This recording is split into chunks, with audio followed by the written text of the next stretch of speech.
Hey everybody, Motorport59 here. On Facebook and a couple of other platforms, a couple of other news platforms and discussion platforms, obviously the big thing in the news lately is the Russia-Ukraine thing.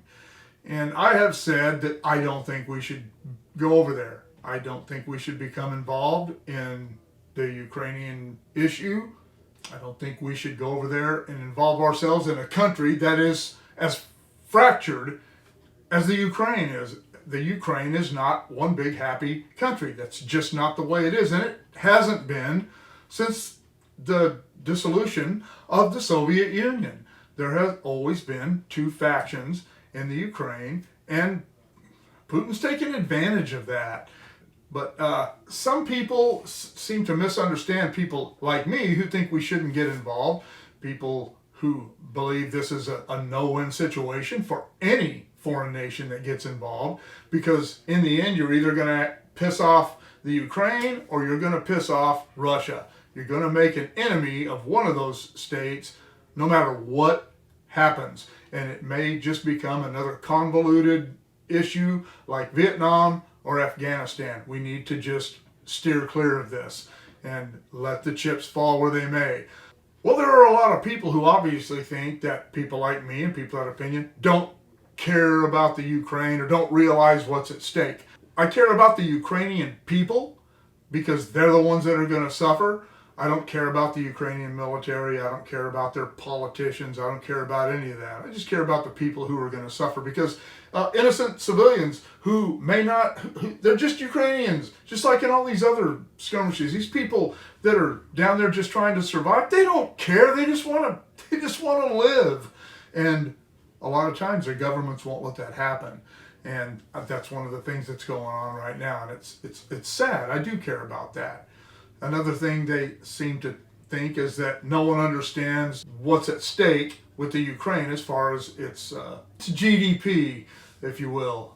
Those issues like that. The Ukraine is a very resource-rich nation, and I have said that before. But it doesn't matter. All those resources are divided up between country this and nation that right now.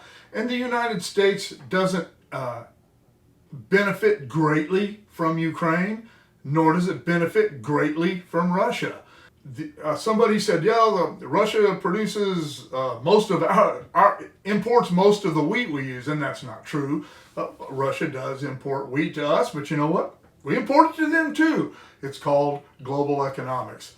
I didn't do a lot of research into how much business we do with Ukraine, but what I responded to that person with is, it really doesn't matter, because we can ramp up our agricultural and industrial production just like that.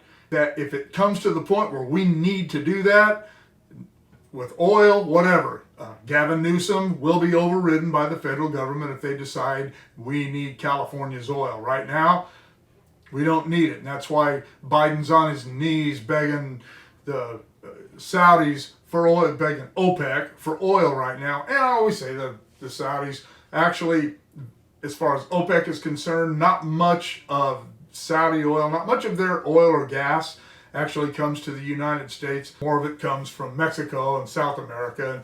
And there are a lot of countries in OPEC that aren't in the Mideast. But anyway, the United States, we can ramp up our production of anything. We have vast resources at our disposal, and we don't have to share them with anyone. If it gets down to the point where we start having to use this stuff ourselves, we can certainly do it. And I believe that the federal government would override Newsom, because all the other oil-producing states don't have these issues. Only California, and we know why, because it's full of uninformed, low information, gullible liberals and progressives who believe the hype about our role, California's role in climate change. I was talking about earlier the effect of the possibility of the Soviets, of Russia completely taking over the Ukraine, which I don't think is going to happen in the end. I just don't know that it'll have that big an effect on the American economy as a whole. If everything goes back to the way it was, I think the markets will go back to the way they were, which is being okay, not great, being okay. As far as the effect, back to the effect this will have on the United States, is yet to be seen. I could be completely off base, but I don't think I am. I think my outlook on this is accurate, and time will tell.